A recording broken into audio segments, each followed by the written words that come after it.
बहुत बहुत धन्यवाद आपका। सबसे पहले तो मैं आपका इस पर पहला रिएक्शन चाहती हूं, क्योंकि हिंदू पक्ष ने यह कहा कि ये पहला पड़ाव था जो पार हो चुका है। आप क्या कहेंगे? ऑब्वियसली ये सनातनियों के लिए एक और उस विजय की ओर कदम बढ़ाना है जिस विजय की प्रतीक्षा हम लोग लगभग 350-400 वर्षों से कर रहे हैं। हम लोग जी। अपने धर्म की रक्षा के लिए इन लोग बड़े दुख की बात है कि हम लोग कोर्ट का रास्ता अपना रहे हैं, है ना। जो लोग जिस देश में हम लोग गंगा जमुना तहजीब की बातें करते हैं, वहां उसी देश में हम लोगों को अपने गोविंद के सम्मान के लिए, अपने सनातन के सम्मान के लिए, अपनी भावनाओं की रिस्पेक्ट के लिए हमें कोर्ट का रास्ता अपनाना पड़ा। और जितने भी सनातनी हैं आज वो ऑब्वियसली 100 करोड़ सनातनियों के लिए ये बहुत गर्व की बात है कि जो रास्ता कोर्ट के माध्यम से हम लोगों ने चयन किया है उसमें पहली सीढ़ी प्राप्त हुई है। और पहली सीढ़ी पर हम सबके हृदय में खुशियां हैं। 100 करोड़ सनातनी खुश हैं क्योंकि कृष्ण ऐसे हैं जिनके चाहने वाले देश विदेश में हैं। सिर्फ भारतीय ही नहीं, फॉरेनर्स भी भगवान श्री कृष्ण को बहुत प्यार करते हैं। तो ये उनकी भावना का भी सम्मान है। तो ये तो बहुत अच्छी बात है। जी, आप हमेशा ये कहते रहे हैं। इस मुद्दे पर जब आपसे पहले भी चर्चा हुई तो आपने कहा कि कुछ ऐसे हमारे साक्ष्य हैं जो वहां पर दफन है, कुछ ऐसा सत्य है जो सबके सामने आना चाहिए। क्या लगता है आपको कि सर्वे से क्या हासिल होगा? अयोध्या में क्या हासिल हुआ, काशी में क्या हासिल हुआ? अभी रिसेंटली मेरे और आपके साथ में हमने और आपने अभी कुछ ही महीने पहले काशी का फैक्ट देखा है। जब काशी में जांच हुई और सब लोग गए और वहां पे जाके सबने सर्च किया तो वो तथ्य मिले कि नहीं। सनातनियों को प्रसन्न होने, जो सनातनी बार बार कई सालों से कहते चले आ रहे हैं कि ये काशी विश्वनाथ की है, वो सत्य हुआ कि नहीं? वो झूठ तो नहीं था ना, वो असत्य तो नहीं था ना, मतलब कहने में दम था ना। तो वही सत्य, वही सब कुछ।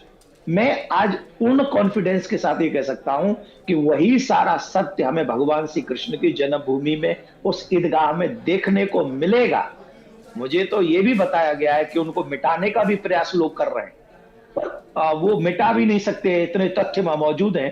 तो हम लोगों को ये पहला चरण है और मुस्कुराने की बारी बहुत नजदीक है और हम सब मुस्कुरा सकेंगे फिर से। अच्छा देवकीनंदन जी, एक और बात मुझे बताइए कि जो ये कमीशन सर्वे की बात कोर्ट की तरफ से कही गई है, 18 तारीख को तो ये तय हो जाएगा कि कितने इसके मेंबर होंगे, कैसे होगा। तो मैं आपसे समझना चाह रही हूँ किस तर्ज पर आप चाहते हैं कि जैसे कोर्ट कमिश्नर ने ज्ञानवापी में किया उसी तरह से ये होगा पहले प्रक्रिया, या सीधा एएसआई का इन्वॉल्वमेंट इसमें होगा? नहीं, हम तो चाहते जिसमें कोर्ट सुविधाजनक अपनी स्थिति को समझे, कोर्ट को जिसमें यह लगे कि किसी भी भावना को, किसी की भावना को हम हर्ट नहीं कर रहे हैं, जिसमें उन्हें सहूलियत मिले वो होना चाहिए। पर सर्वे होना चाहिए। सर्वे इसलिए होना चाहिए, मैं ये नहीं कह रहा हूं कि सारे हिंदूवादी नेता जाके वहां सर्वे करें, बिल्कुल भी नहीं कह रहा हूं। हम तो कह रहे हैं हम पे बैन कर दो। हम लोग उन दिनों में उस तरफ जाए भी नहीं, ऐसा बैन हम लोगों के ऊपर कर दो, कोई प्रॉब्लम नहीं है। हाँ। पर वहां जो जांच कमेटी जाए, वहां जो जांच कमेटी जाएगी वो तो कोर्ट के संरक्षण में ही जाएगी। हाँ। चाहे एआई जाए, चाहे वो कोर्ट के कोई मेंबरान जाए, वो वहां का सत्य उस कैमरे में शूट करके लाएंगे ही लाएंगे। जो वहां छिपा हुआ है, जो दर्द हम सबके मन में है, वो सत्य सामने आ जाएगा, इसमें कोई संशय नहीं। मुस्लिम पक्ष ने यानी दूसरे पक्ष ने कोर्ट से कहा कि हम सुप्रीम कोर्ट जाएंगे इस मामले में। तो कोर्ट ने कहा कि भाई आपके पास विकल्प है, आपका अधिकार है, आप जाइए। इससे पहले भी हमने देखा ज्ञानवापी में भी यही हुआ। क्या आपको लगता है इससे इतर राम मंदिर के बाद काशी और मथुरा मसले पर मुस्लिम पक्ष बैठकर बातचीत कर सकता था? ये एक विकल्प है। हमें एक देश में रहना है, एक सद्भावना के साथ हम रहते हैं, तो क्या ये भी एक जरिया हो सकता है, हो सकता था? मैं आपको एक बात बताऊं, 2 मिनट हैं आप पे, एक कहानी सुनाता हूं मैं आपको। जी जी।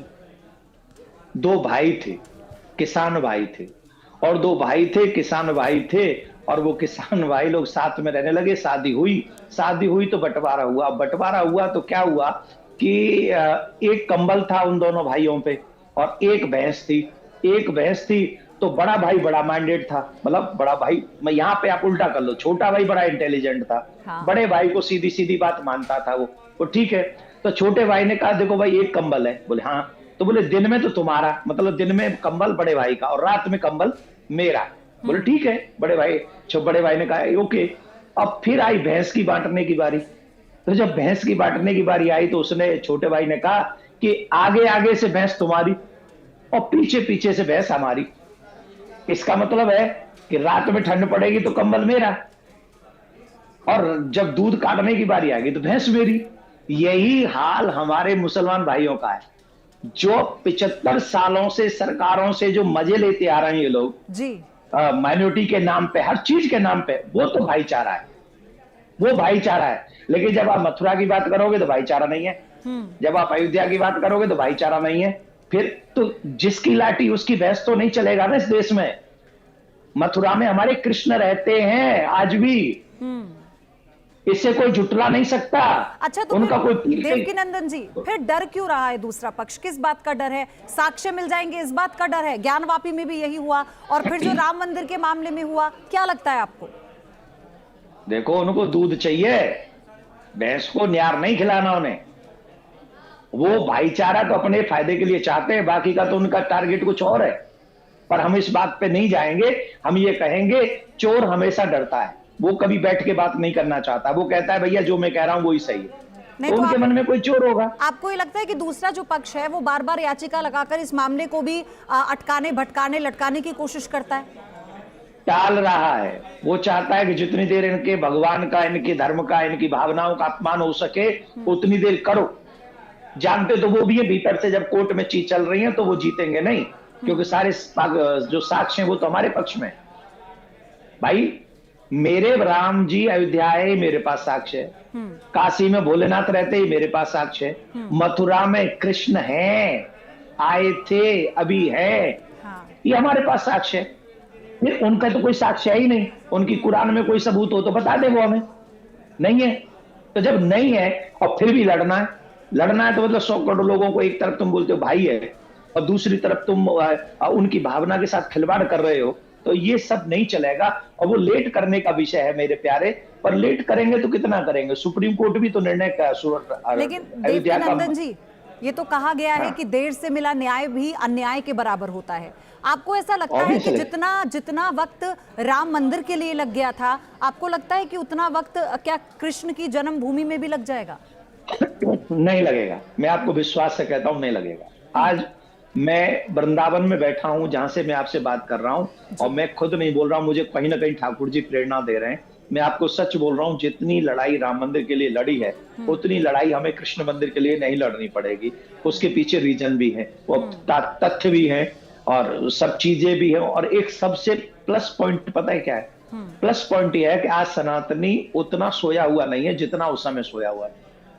आज जो सच्चे सनातनी है वो जागे हुए, अपने हक की लड़ाई के लिए वो तैयार हैं, भगवान श्री कृष्ण के सम्मान के लिए वो तैयार हैं, अपने इष्ट का, अपने आराध्य का वो अपमान नहीं होने देंगे, इसके लिए वो रेडी हैं। जो सच्चे सनातनी है वो तैयार। मैं आपसे ये भी समझना चाहती हूँ देवकीनंदन जी, हमारे दर्शक जो हैं वो भी ये जानना चाहते होंगे कि ज्ञानवापी में जो याचिका लगाने का सिलसिला शुरू हुआ, उसके बाद जो दूसरे पक्ष ने याचिका लगाई, उसके बाद इसमें हिंदू पक्ष ने क्या सीखा? यहाँ पर वो कौन सी बातें हैं जिनका ध्यान रखा जाएगा, और ये इसमें डिले नहीं होगा? बार बार एक याचिका आ रही थी, इसलिए जो फैसला था उसमें डिले हो रहा था, सर्वे के फैसले में ही।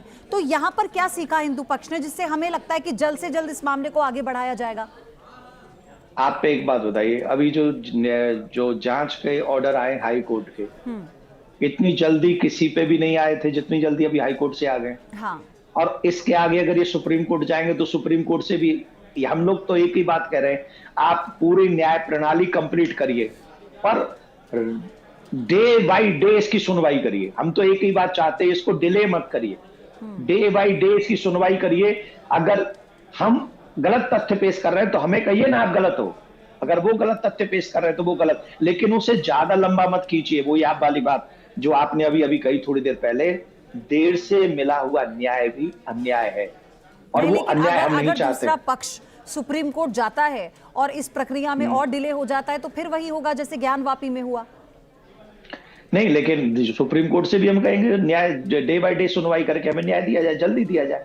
इसके लिए तो हम भाई, हम कानून को तो अपने हाथ में नहीं ले सकते ना, जाएंगे तो हम कानून के रास्ते से। हाँ, एक चीज अच्छी होगी, इससे उनकी नीयत पता चलेगी। जो लोग गंगा जमुना खेल रहे थे ना, उनका वो चेहरा भी सबके सामने धीरे धीरे तीनों चीजों में आया। अच्छा, अयोध्या में आई गया। आपको याद होगा काशी। देवकीनंदन जी, जब पिछली बार आपसे इस याचिका पर जब हम बात कर रहे थे तो आपने कहा था कि इस तरह के साक्ष्य वहां पर छुपे हुए हैं। मैं चाहती हूं कि आप बताएं कि आपने कहा कि कैसे उसकी जो सीढ़ियां हैं उसके अंदर भी बहुत कुछ है जो ये बताता है कि यहाँ पर कैसे हमारे जो कृष्ण हैं उनकी मूर्तियां हैं और कुछ अवशेष भी है। इसके बारे में आप मुझे बताएंगे फिर से? देखिए, मैंने आपको बताया था कि जामा मस्जिद की सीढ़ी जो आगरा में है, जिस पे अभी केस चल रहा है, अभी तारीख थी 11, अभी फिर उन्होंने 19 और 4 जनवरी दी है। इस केस को कॉन्टिन्यूसली हम लड़ रहे हैं और लड़ते रहेंगे। तब तक लड़ेंगे जब तक हमें न्याय नहीं मिल जाता। हम अपने भगवान का अपमान नहीं बर्दाश्त करेंगे। ये सब जानते थे। औरंगजेब ने मथुरा का मंदिर तोड़ा, वहां जो भी कीमती चीजें थी उनको लूटा और अनमोल चीजों को वहां से ले जाकर और भगवान की छवि, केशव देव जी की छवि को ले जाकर उन्होंने, औरंगजेब ने आगरा की जामा मस्जिद की सीढ़ी में गाड़ा। ये तो सब जानते हैं और ये मैं नहीं कह रहा हूं, ये मुस्लिम इतिहासकारों ने अपने किताबों में लिखा है और उन्हीं का कहा हुआ मैं बोल रहा हूं। अगर ये गलत है तो उनके मुस्लिम इतिहासकारों ने गलत लिखा, और अगर ये सही है तो मेरे भगवान का अपमान हम तो नहीं होने देंगे। वो भी भारत में, वो भी उत्तर प्रदेश में भी जहां जहां योगी राज है। योगी राज में भगवान श्री कृष्ण की छवियों के ऊपर पैर रखकर ये लोग नमाज पढ़ने जाएंगे। हम लोगों का ऐसा अपमान करेंगे ये लोग।